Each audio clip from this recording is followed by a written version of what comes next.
السلام علیکم و رحمت الله و برکاته. شکر است به خالق یکتا، خالقی که بر ما توفیق داد که عقیده توحید بفهمیم و خدمت دوستان عزیز تقدیم بکنیم. عزیزان، توحید به معنای یگانگی، یکتایی و حکم نمودن به یگانگی خالق یکتا هست و در اصطلاح عقیده اسلامی توحید در 5 نقطه خلاصه میشه. اول، وحدانیت و یگانگی الله در ذاتش. الله سبحانه و تعالی در سوره اخلاص که سوره توحید هم گفته شده هست میفرماید قل، بگو ای پیغمبر، هو الله احد، الله ذات یگانه هست. الله صمد، الله ذات بینیاز است. لم یلد ولم یولد ولم یکن له کفوا احد، نه کسی را زاده و نه کسی از او زاده شده هست و کسی هم شریک و همتا و مثل او نیست. زمانی که در عصر جاهلیت یهودیا بودن، نصرانیا بودن، مشرکین قریش بودن، مشرکینی که در امپراتوری های فارس و روم بودن، به شکل از اشکال در توحید مشکل داشتن. نصرانی ها با وجود از اینکه خود پیروان عیسی مسیح علیه السلام می دانستند، لکن وقالت النصارى المسیح ابن الله، اینا می گفتن که مسیح پسر الله است. یهودیا که ادعا می کردن که ما پیروان موسی یکتاپرست هستیم، ولی با گذشت زمان منحرف شدن. وقالت الیهود عزیر ابن الله، بعضی از طایفه های یهود می گفتن که عزیر پسر الله است. مشرکین قریش اینا ادعا می کردن که پیروان ابراهیم و اسماعیل هستند، اولاده این دو پیغمبر هستند و حتی می گفتن که ما کسانی هستیم که کلید کعبه در نزد ماست، خدمت حجاج میکنیم.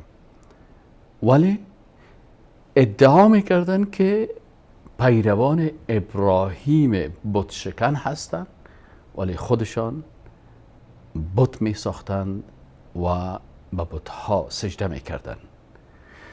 مشرکین حبشه به قبرهای شخصیت های بزرگ خود همون کاری را میکردن که بت پرستا در مقابل بت میکردن.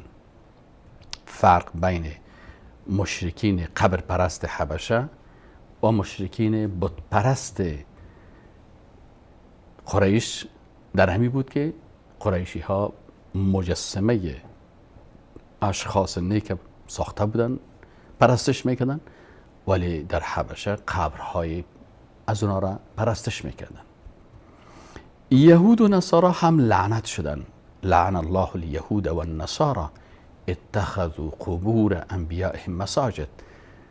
اونا لعنت شدن به خاطر از اینکه قبرهای پیغمبرای خود سجدگاه ساختن، به پیغمبرها سجده میکردن.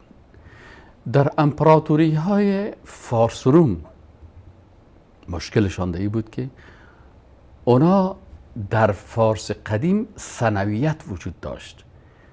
به دو خدای، یکی ایزد و یزدان و دیگرش اهریمن یا شیطان باور داشتن.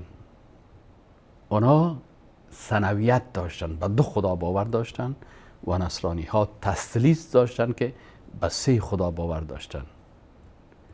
به می شکل در روم قدیم نیز عقیده هایی که پرستش ژوپیتر و مجسمه ها و بت ها و بالاخره حتی امپراتورهای خود به نام خدایگان امپراتور فلان عبادت میکردن.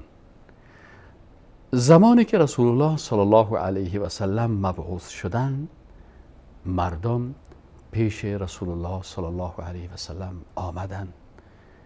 در اوج شرک، ثنویت فارسی ها، تثلیث نصرانی ها، 360 مجسمه پرستی قریشی ها، قبر پرستی حبشی ها و یهود و نصارا، ذهنیت ها را در عرصه توحید مغشوش و خراب ساخته بود.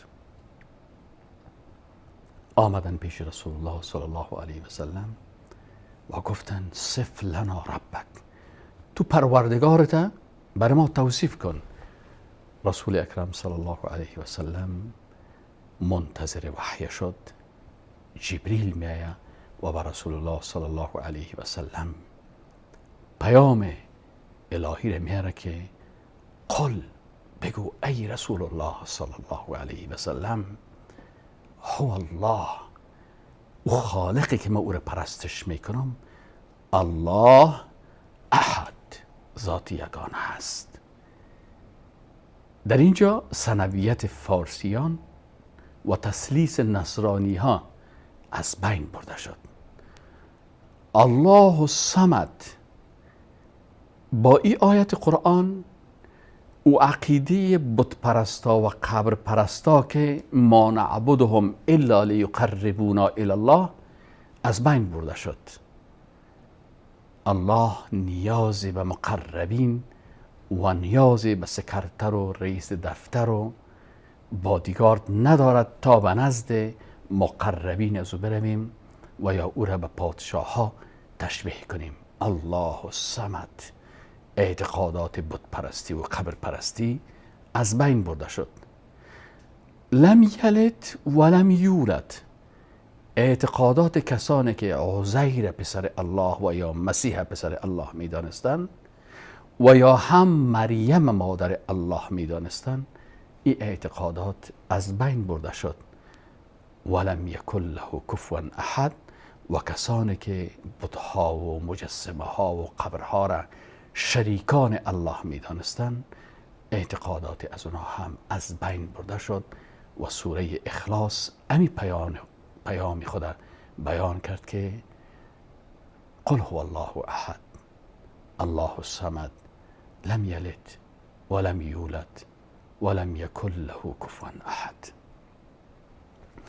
دومین بخش عقیده توحید عزیزان، سروران